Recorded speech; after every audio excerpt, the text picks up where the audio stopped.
Peace and blessings be upon you. When you talk to any Muslim, it's probably one thing that everyone has in common. They start with Assalamu alaikum. And what a wonderful way to start any conversation. Peace and blessings be upon you. So that's one part of Islam. So I've been asked, before I get started, I wanted to find out, I see a lot of new faces, very excited. If you can raise your hands, if this is your first time here. Wow, look around, look around, look around. A lot of new faces. So thank you guys, thank you. Welcome. Applause for yourself. Thank you and welcome. So I've been asked to talk about the history of hijab.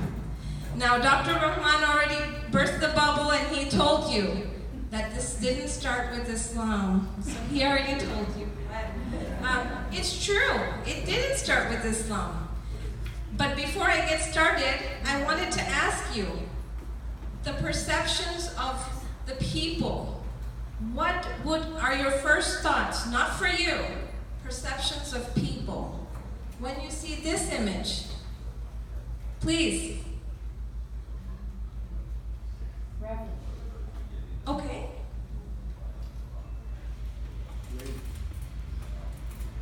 Louder, please. Comments. What comes up? Typical perception. Please just reverent. Reverent. Beautiful. Okay.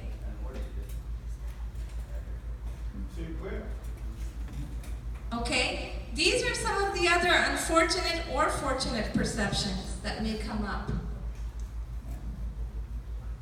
Not here, of course, but that come up. Okay. Now, what about this picture? What comes into your mind or someone's perception when they see this picture? Praying? Devout. Devout. A nun. I have some more up here. Right? Yes? If I put these two pictures side by side, can you tell me the difference? It's the same person. Can you tell me the difference? Oh, I'm sorry. I'm sorry. Why is everybody? There we go. Say side by side. Something to think about, isn't it?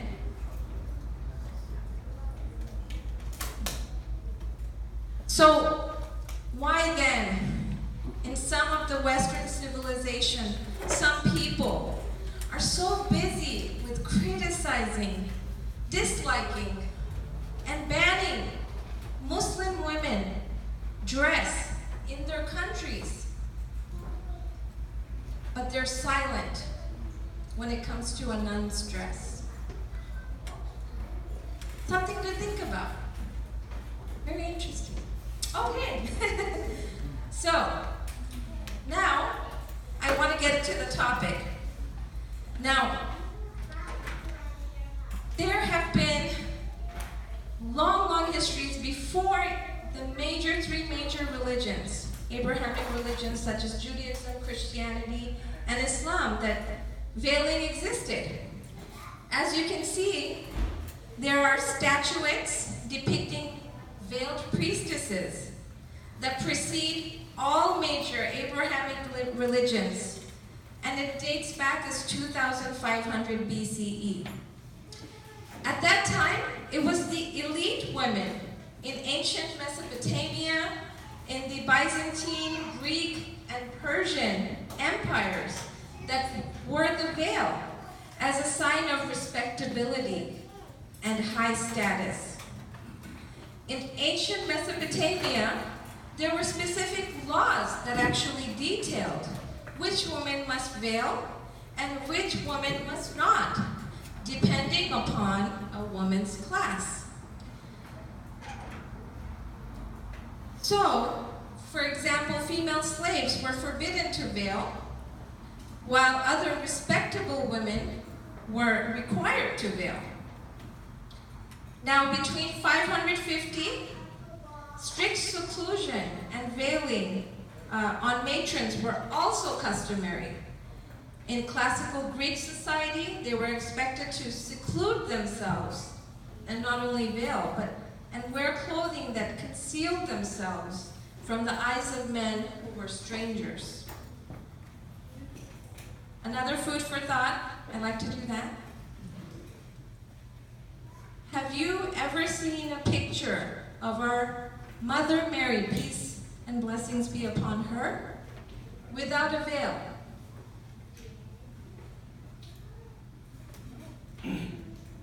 Interesting, isn't it?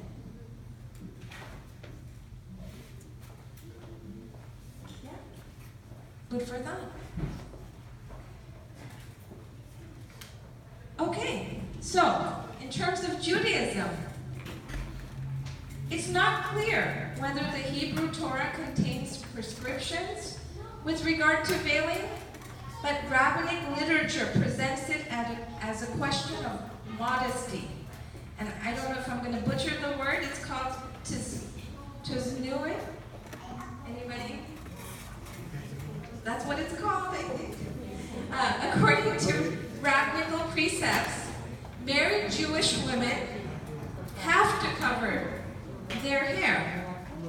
And in more recent times, many Orthodox Jewish women wear wigs. Have you noticed that? Perfect hair day every day?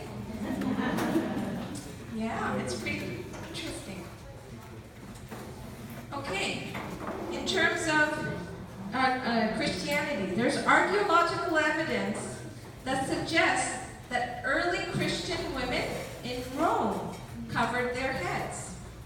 Writings in the Tertullian indicate that a number of different customs of dress were associated with different schools of belief to which early Christians belonged to around 200 CE. The best known early Christian view on veiling is in the passage in 1 Corinthians 4-7, which states, "Every woman who prays or prophesies with her head uncovered dishonors her head." Islam. Now, available evidence, as you've seen, suggests that veiling was not introduced into Arabia by Muhammad, peace be upon him, but already existed there. The writings of Tertullian indicate that a number of different customs of dress, similarly to the Greeks, Romans, and Jews, it was used to associate with high social status. Then Islam came in and stated in some places in the Quran, stating and instructing women of all kinds to wear the hijab. For example, Surah Al-Nur, verse number 30-31, and Surah Al-Azab, verse 53-59. Tell the believing women to cast down their look, guard their private parts, not display their beauty and ornaments, except what must ordinarily appear thereof, and pull their head coverings over their bosom or chest. Allah told the Prophet, peace be upon him, tell your wife, daughters, and believing women to cover themselves with an outer garment, to guard their modesty and protect their chastity. So, wearing hijab or cover is an act of worship. It prevents objectification of women and allows the freeing of the women's mind and spirit. How about hijab in America? There was also veiling in America. I know, right? It existed as a form of modesty and dignity. Everybody watched Little House on the Prairie? So adorable. Little bonnets and so cute. They're veiled, right? I miss that show. I do. It's a good show. Okay. So here are some examples of the women's head covers in the different religions. And as you can see, the covering of one's head exists in the several major religions, showing that this practice is not unique. Today, many Jews, Christians, Muslims continue to honor this ancient symbol of humility before God.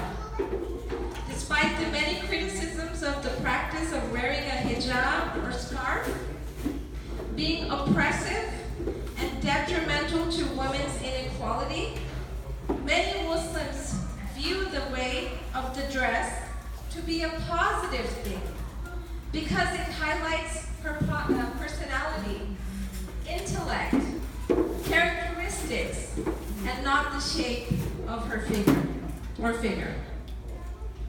Now, I wanted to show you some examples of some pretty successful women in veils. We've come a long way. I feel that little, right? Here we go. Right? As you can see, we have Olympic medalists, winners, activists, prime ministers, captains, pilots, etc. So it's pretty powerful. Now, the takeaway from all of this is that veiling did not originate from Islam. It has existed before Islam. But unlike the past practices, Islam does not discriminate as to who can wear a veil, as it is prescribed for all women. I hope with that I was able to educate you, and I was only given 5 minutes.